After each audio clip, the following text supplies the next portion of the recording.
Welcome to অজানা খবর। অজানা খবরে আপনাদের সকলকে স্বাগতম। আপনারা যে যেখান থেকে দেখছেন আশা করি সবাই ভালো আছেন। তো বেশি কথা না বলে মূল ভিডিওতে চলে যায়। রাফা হামলা 3 খান নীরব কেন? গাজার দক্ষিণ অঞ্চলীয় রাফা শহরের আল আস সুলতান শরণার্থী শিবিরে ভয়াবহ বিমান হামলা চালিয়েছে ইসরায়েল। এতে কমপক্ষে ৩৫ জন নিহত হয়েছেন, আহত হয়েছেন শতাধিক। এর প্রেক্ষিতে সরব হয়েছেন বলিউডের প্রথম সারির তারকারা। সরব হয়েছিলেন মাধুরী দীক্ষিত, কিন্তু কটাক্ষের শিকার হন তিনি। এবার আলোচনা 3 খানকে নিয়ে। বর্তমানে সোশ্যাল মিডিয়ায় ট্রেন্ডিং স্লোগান হলো অলওয়েজ অন রাফা। অনেকেই এই কথাটি সোশ্যাল মিডিয়ায় শেয়ার করছেন। আর এবার এই একই লেখা দেখা গেল রিচা চাড্ডা, বরুণ ধাওয়ান, সোনাক্ষী সিনহা, প্রিয়াঙ্কা চোপড়া, কারিনা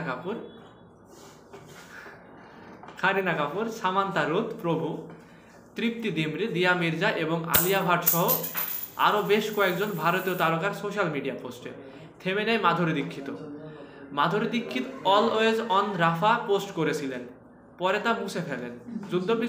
যুদ্ধবিধ্বস্ত গাজা নিয়ে পোস্ট করে মাধুরী দীক্ষিতকে কটু কথা শুনতে হয়, করাও হয় কটাক্ষ। আচ্ছা, আপনি সন্দেশখালী কাশ্মীরি পণ্ডিতদের ওপর অত্যাচার নিয়ে চুপ ছিলেন, তখন আপনার মানবিকতা কোথায় ছিল? ভারতের একাধিক তারকা প্রতিবাদ জানালেও এখনও নীরব বলিউডের 3 খান শাহরুখ, সালমান ও আমির। তাদের নীরবতা অবাক করছে ভক্তদের। অনেকেই প্রশ্ন করছেন 3 খান নীরব কেন। এক্স হ্যান্ডেলে একজন লিখেছেন, রাফায় নিরপরাধ ফিলিস্তিনিদের ওপর ইসরায়েলি বাহিনীর হামলার পর বলিউড তারকা ফিলিস্তিনিদের সমর্থনের পাশে দাঁড়িয়েছেন। এর মধ্যে আছেন বলিউডের প্রথম সারির তারকারা, কিন্তু বলিউডের প্রতিনিধিত্বকারী 3 খানের কোনো আলাপ নেই এ বিষয়ে। ব্যাপক ধ্বংসযজ্ঞ ও বহু মানুষকে হত্যার মধ্য দিয়ে গাজার দক্ষিণের গুরুত্বপূর্ণ শহর রাফার কেন্দ্রস্থল দখল করেছে ইসরায়েলি বাহিনী। এমনকি রাফার কেন্দ্রস্থল আল আওদা এলাকার গুরুত্বপূর্ণ ব্যাংক, সরকারি ও ব্যবসায়িক প্রতিষ্ঠানের দখল নিয়েছে ইসরায়েলি বাহিনী। শহরটি ফিলিস্তিন ও মিশর সীমান্ত থেকে আধা কিলোমিটার দূরে অবস্থিত।